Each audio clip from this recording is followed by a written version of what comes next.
All right, we now will be moving on to best hardware hack.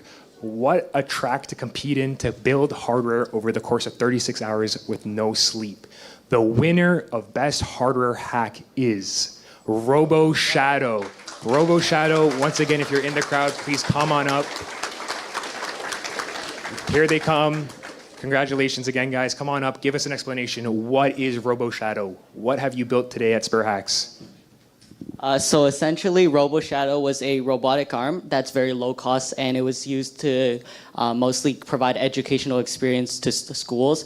And we had this like innovative 360-degree wrist that's able to like mount multiple different attachments on it, and it kind of like provided some interdisciplinary like education to low-income schools, or schools in general. Awesome.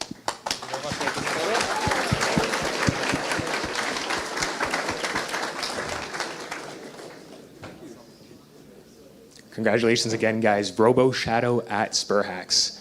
All right, what do we got?